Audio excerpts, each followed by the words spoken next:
méjì ni pé ẹ̀sìn yìí sayadhhab yóò padà ma àmọ́ takalaba al-adaw bó ṣe lè wò ó jẹ́ wípé àwọn ọ̀tá ẹ̀sìn wọ́n lè kóra wọn jọ wọ́n lè ga wọn kalẹ̀ gẹ́gẹ́ bí ajá tí ń sọ nǹkan tó fẹ́ kọjá tó ṣe tán láti garùn lérí ẹ̀ láti ṣe sùtà báwọn ọ̀tá bá ṣe lè wọ́ garùn kalẹ̀ láti máa dẹdẹ àwọn ènìyàn pé kí wọ́n fi mọ́ sẹ́sìn ọlọ́run kan fi mọ́ ṣe sunnah Nabi Muhammad sallallahu alayhi wa sallam dandan ni ẹ̀sìn yọ hàn yọ padà gbérí àwọn ènìyàn wọnú ẹ̀ àwọn èèyàn sẹ̀mí lérí ẹ̀ báwọn ọ̀tá ṣe lè wọ́ pọ̀ tó ọ̀tá anulé àtọ̀tá àta àwọn tí wọ́n yé ṣe mùsùlùmí náà báwọn tí wọ́n jẹ́ mùsùlùmí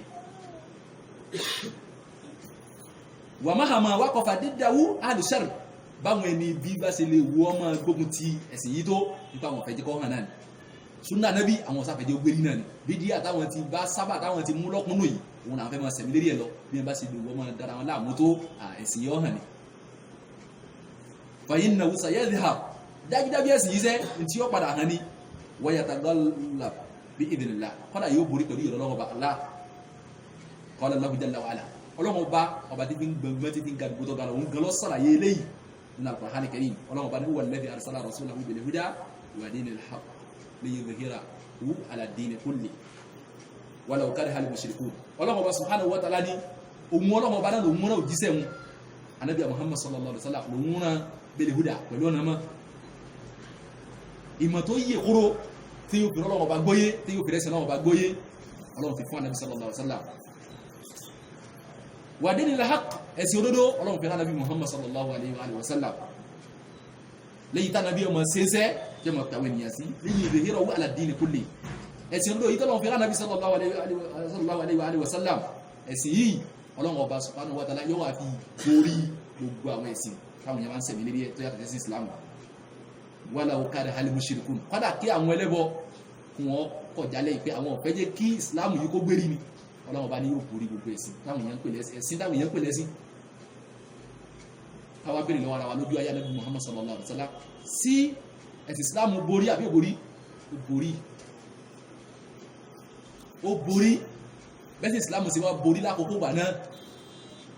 bẹ́ẹ̀ náà ni Islam ọmọ borí títí tọ́lọ́wọ́ fi ní kí àwọn ẹni rí ọmọ sí lérí lẹ́wọ̀ lópin ìgbà táwọn ẹni rí bá ń bẹ lérí lẹ́ wọ́n mọ̀ borí àwọn ọ̀tá wọn lílẹ̀ lè máa bá wọn lákòókò kan o gẹ́gẹ́ bó sì bá Nàbí Muhammad sallallahu alaihi wasallam lójú ayé rẹ̀ àtàwọn sàhábà rẹ̀ kọ́lọ̀wọ̀n bó tó rú wọn lágbára bẹ́ẹ̀ náà ni ẹ̀sìn yóò ti máa borí lérí lẹ́ ọwà lè pẹ́ o lè yá àdéhùn látọ̀dọ̀ Ọlọ́run subhanahu wa ta'ala ni báwọn ẹni tí wọ́n jẹ́ ọ̀tẹ́sí bá ṣe lè wá kórìíra ẹ̀sìn tó bí wọ́n ṣe lè wá ní àwọn ọ̀fẹ́ rí tó àwọn ọ̀fẹ́ rí lójú tó tọ́jú àwọn sàlàyé nípa ìtí ń jẹ́ ẹ̀sìn Islam kò síbi tá a wà sí tayọ kíni sunna Nabi Muhammad sallallahu alaihi wasallam akíkọ́tọ̀ Islam kò sí níbi kankan tayọ nínú sunna Nabi Muhammad sallallahu alaihi wasallam alùmọ́ ànábì tó jẹ́ sí pé wọ́n sì fún mọ́tò lè jábà àwọn tí aláwọn ṣe tá àti jẹ́ mùsùlùmí bá nàbí ti ròyìn wọn bó ti sọ nípa wọn àwọn kan ó kó lè di pápá àti jẹ́ Islam pátápátá àwọn kan sì ní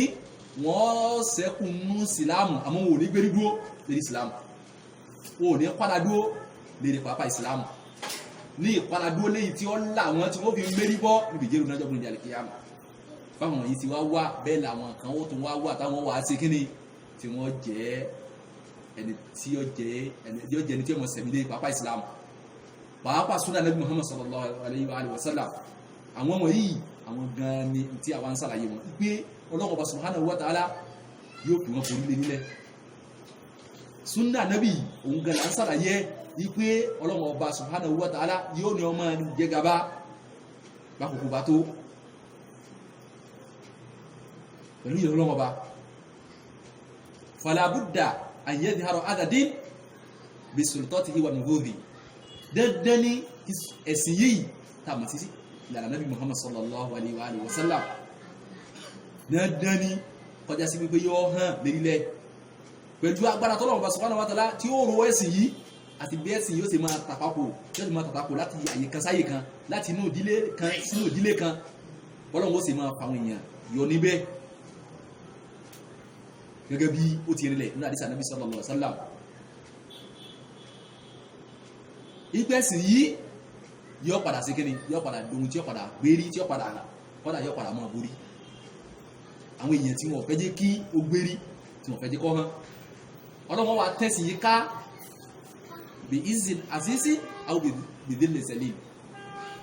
ó lè jẹ́ sí wípé bẹ̀ izin azizi pẹ̀lú pàtàkì ẹni pàtàkì kan àwọn bèbè lè zẹ̀lẹ̀ àbí pẹ̀lú yẹpẹrẹ zẹ̀lẹ̀ ẹni yẹpẹrẹ kan lọ́lọ́wọ́n bá subhanahu wa ta'ala yóò fàjáde nínú ìdílé ni àbí nínú ìlú ni tọ́lọ́wọ́ bí irú ẹ̀sìn rẹ̀ lágbára ìlànà Nabi Muhammad sallallahu alaihi wa sallam yẹ́mọ̀ wáyà ìlẹ́nu pé ẹni tẹ́ pé bẹ̀lú ìlú ènìyàn ni èyẹ pẹ́lẹ́ ni tí ọ̀já mọ́ kankan òun lọ́nà wá fi irú ẹ̀sìn lágbára bẹ́ẹ̀ ni inna hadha din sayadhhab ẹ̀sìn yóò hàn ní ọlọ́wọ́ bọ́ padà rú lágbára wọ́n wá lè jẹ́ pé bí izin azizin aw bi dhilli dhalil ó lè jẹ́ pé pẹ̀lú pàtàkì ẹni pàtàkì kan ní ó sì lè jẹ́ pé pẹ̀lú yẹpẹrẹ kan ní bẹ́ẹ̀ sì yóò sì máa wá tàkàkù látàyè kan sáyè kan aw bi sultanihi wa dalili àbí kọjá sí wípé ìhà tí ó padà ṣẹlẹ̀ sọ́kọ̀ gẹ̀ẹ́sì yóò ṣẹlẹ̀ pẹ̀lú agbára tọ́lọ́wọ́ padà ro àbí pẹ̀lú ẹ̀rí tọ́lọ́wọ́ bá ṣẹ̀ ti gbé kalẹ̀ fún ẹ̀sìn láwùjáde tó yí èkóró tá a máa wá sínú Al-Qur'ani àti inú súnà Ànábì sallallahu alaihi wasallam ala fahmi salafil umma lérí àgbọ́yà wọn àṣìwájú rere fún àlùmọ́ yìí láwọn sàhábà Ànábì Muhammad sallallahu alaihi wasallam àwọn tàbíùn àwọn tàbíùn àti gbogbo àwọn tí a bá tún rìn lérí ìlànà wọn lẹ́yìn wọn láwọn tó yá sí pé ìtàbàwùmú bí ìsáàlì wọ́n tẹ̀lé rípa wọn pẹ̀lú dáadáa wàhùn láyé mú sọ́lá àwọn wọ̀nyí gan ní aṣíwájú as-salafu salih ní adìl umma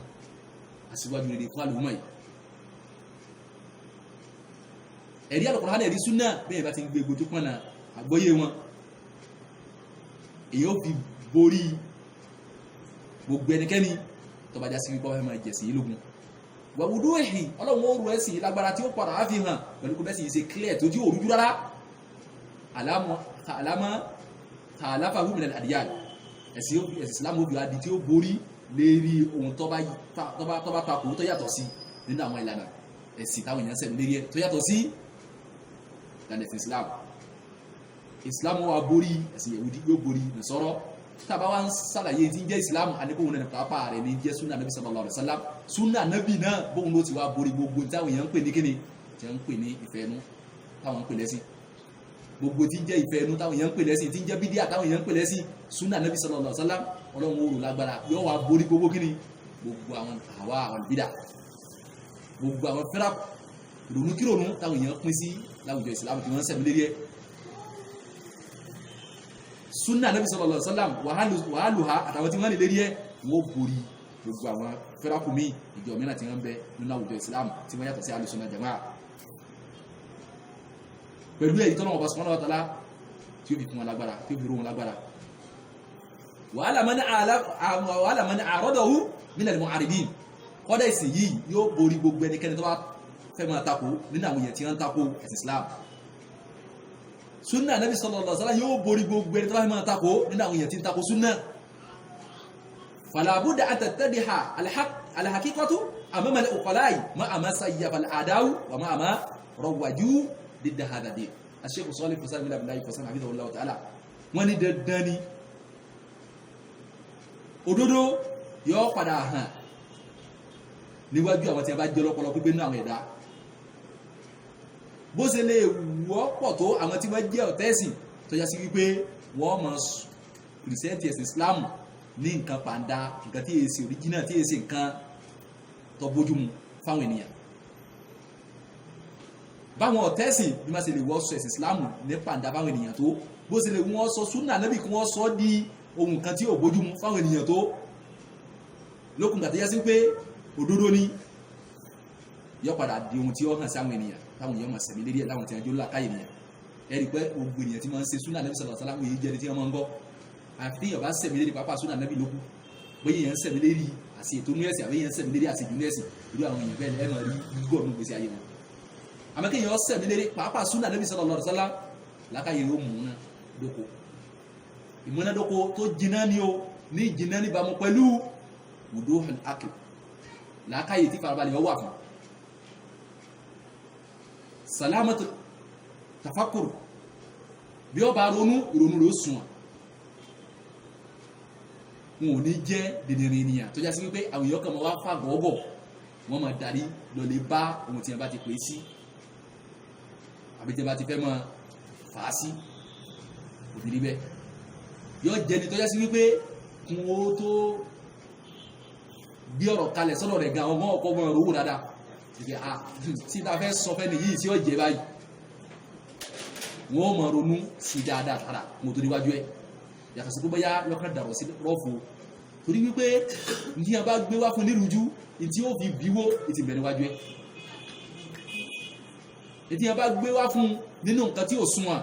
tí ó fi bíwó ìtì bẹ̀ ńlẹ̀ kọ́dà kọ́ mọ́ mọ́kéwú tó bẹ́ jù bẹ́ lọ bó ti jẹ́ sí pé bá mọ́kéwú òun ló pé torí yọmọdé rí mú wá kò ní máa retí tí ń bẹ ní ọ̀dọ̀ wọn máa mú wá kó tó di pé wọn máa mú tí ń bẹ ní ọwọ́ rẹ̀ dálẹ́ àmọ́ bí tá à ń lọ àbí tá à ń sọ ni wípé ẹni tí ò mọ́kéwú dáadáa ẹ̀rọ tèmíà rẹ̀ ti sọ ẹni tí ò mọ́kéwú tó nǹkan gánṣẹ́ tó bá farabalẹ̀ tó jẹ́ ní tí súnà yé dáadáa ọ̀rọ̀ tó fídíò máa sọ jáde lẹ́nu òun ló sì máa fi mú kọ́dà kọ́ jẹ́ni tó mọ́kéwú jùlọ ní ìgbà tí oníbídíà ní bá ti ń gbé ọ̀rọ̀ kalẹ̀ nínú ọ̀rọ̀ rẹ̀ ló sì ti máa mú ẹ̀rí bẹ́ẹ̀ náà lẹ́ni tó bá jẹ́ mùsùlùmí tí ìsìláàmù rẹ̀ bá sunwọ̀n tí bá ń bẹ níwájú ẹni tí èsì mùsùlùmí